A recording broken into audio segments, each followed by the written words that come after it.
Hello students, learners वे में आपका स्वागत है। आज हम क्लास 8 हिंदी का चैप्टर 2 लाख की चूड़ियाँ इसके प्रश्न उत्तर देखेंगे। तो चलिए शुरू करते हैं वीडियो। पहला प्रश्न, बचपन में लेखक अपने मामा के गांव चाव से क्यों जाता था? चाव से माने खुशी खुशी या शौक से। और बदलू को बदलू मामा ना कहकर बदलू काका क्यों कहता था? इसका उत्तर क्या है? बचपन में लेखक अपने मामा के गांव चाव से इसलिए जाता था क्योंकि लेखक के मामा के गांव में लाख की चूड़ियां बनाने वाले कारीगर बदलू रहता था। लेखक को बदलू काका से अत्यधिक लगाव था। वह लेखक को ढेर सारी लाख की रंग बिरंगी गोलियां देता था, इसलिए लेखक अपने मामा के गांव चाव से जाता था। ठीक है, गांव के सभी लोग बदलू को बदलू काका कहकर बुलाते थे, इस कारण लेखक भी बदलू मामा ना कहकर बदलू काका कहता है।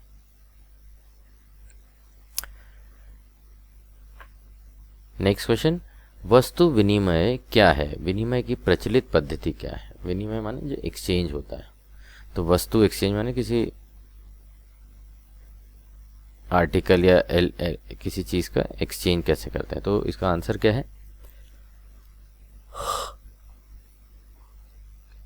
वस्तु विनिमय में एक वस्तु को दूसरी वस्तु देकर लिया जाता था, मतलब एक्सचेंज में लिया जाता था। ठीक है ना, वस्तु के लिए पैसे नहीं दिए जाते थे, वस्तु के बदले वस्तु ली या दी जाती थी। किंतु अब मुद्रा के चलन के कारण वर्तमान परिवेश में वस्तु का लेन देन मुद्रा के द्वारा होता है। विनिमय की प्रचलित पद्धति पैसा है। आजकल क्या हो गया, पैसे के बदले सारी चीजें मिलती हैं। नेक्स्ट क्वेश्चन क्या है? मशीनी युग ने कितने हाथ काट दिए हैं? इस पंक्ति में लेखक ने किस व्यथा की ओर संकेत किया है? इसका उत्तर क्या है? इस पंक्ति में लेखक ने कारीगरों की व्यथा की ओर संकेत किया। जो कारीगर जो होते हैं ना, उनका, कि मशीनों के आगमन के साथ कारीगरों के हाथ से काम धंधा छिन गया, मानो उनके हाथ ही कट गए। उन कारीगरों का रोजगार इन पैतृक काम धंधों से ही चलता था, मतलब उनका जो पुराने ज़माने से उनके पीढ़ियों से काम चला आ रहा था, तो इसी से उनका काम चलता था। उसके अलावा उन्होंने कभी कुछ सीखा ही नहीं था। वह पीढ़ी दर पीढ़ी अपनी इस कला को बढ़ाते चले आ रहे हैं और साथ में रोजी रोटी भी चला रहे हैं। परंतु मशीनी युग ने जहां उनकी रोजी रोटी पर वार किया है, मशीनों ने लोगों को बेरोजगार बना दिया। अब मशीनें आ गई तो जो लोग थे उनका काम मशीनें और जल्दी आसानी से कर लेती, एक्यूरेसी से कर लेती, इसलिए जो है लोगों के काम चले गए मशीनों के आने से। बदलू के मन में ऐसी कौन सी व्यथा थी जो लेखक से छिपी न रह सकी? इसका उत्तर क्या है? बदलू लाख की चूड़ियां बेचा करता था, परंतु जैसे जैसे कांच की चूड़ियों का प्रचलन बढ़ता गया, उसका व्यवसाय ठप पड़ने लगा, मतलब कम होने लगा या डाउन होने लगा। अपने व्यवसाय की यह दुर्दशा बदलू को मन ही मन कचोटती थी। बदलू के मन में इस बात की व्यथा थी कि मशीनी युग के प्रभाव स्वरूप उस जैसे अनेक कारीगरों को बेरोजगारी और उपेक्षा का शिकार होना पड़ा। मतलब बेरोजगार जैसे हो गए, धंधा पानी कम हो गया तो बेरोजगार जैसे हो गया। अब लोग कारीगरी की कदर न करके दिखावटी चमक पर अधिक ध्यान देते हैं। अब लोग पहले तो हाथ से बनाते थे तो अपने एक कारीगरी कर लेते थे, होशियारी बता देते थे, उसमें काम अच्छे से करते थे। ये व्यथा लेखक से छिपी न रह सकी। नेक्स्ट क्या है? मशीनी युग से बदलू के जीवन में क्या बदलाव आया?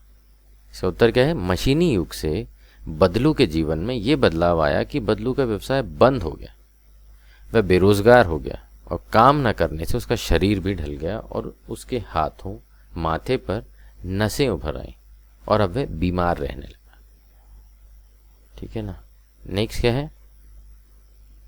लाख की वस्तुओं का निर्माण भारत के किन किन राज्यों में होता है? लाख से चूड़ियों के अतिरिक्त क्या क्या चीजें बनती हैं वो भी बताइए।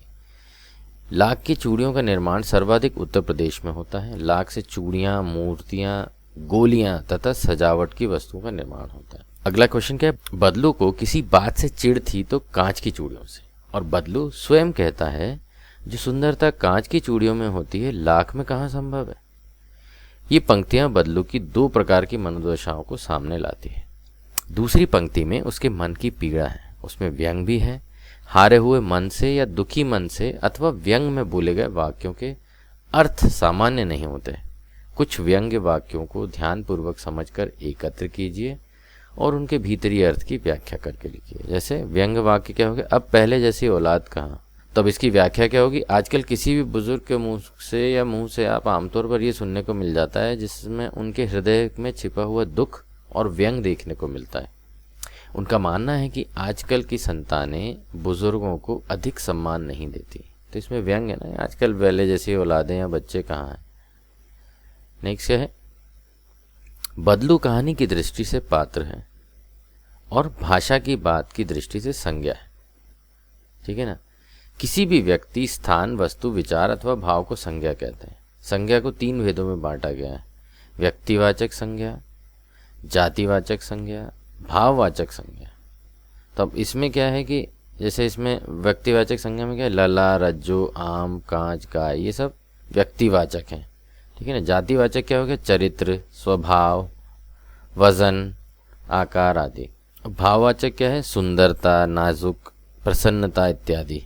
तब इसमें जो है, इस पाठ में से आपको ढूंढ के लिखना कि व्यक्तिवाचक क्या है और जातिवाचक और भाववाचक क्या है। ठीक है। तो व्यक्तिवाचक क्या होगा इसमें? बदलू, बेलन और मचिया। ठीक है। जातिवाचक क्या होगा? आदमी, मकान, शहर। और भाववाचक क्या है? स्वभाव, रुचि और व्यथा। नेक्स्ट क्या है? गांव की बोली में कई शब्दों के उच्चारण बदल जाते हैं।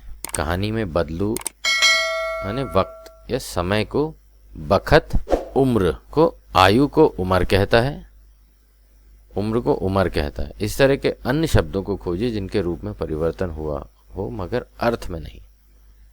इंसान माने मनुष्य, रंज माने दुख, गम माने मायूसी, जिंदगी जीवन, औलाद माने संतान। तो ये सब उसके शब्द हैं ऐसे, ठीक है ना, जिनका उच्चारण अलग है। तो बच्चों ये थे चैप्टर 2 लाख की चूड़ियों के क्वेश्चन आंसर।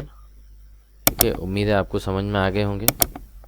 आप इनको अच्छे से प्रिपेयर कीजिए और इसके अलावा आप किसी अन्य विषय या सब्जेक्ट या क्लास से संबंधित कोई और वीडियो चाहते हैं कि मैं आपके लिए बनाऊं तो आप हमारे फेसबुक, इंस्टाग्राम पेज पर हमें ज़रूर मैसेज कीजिएगा। ठीक है, अब मैं आपसे मिलूंगा अगले वीडियो में। तब तक bye bye and take care.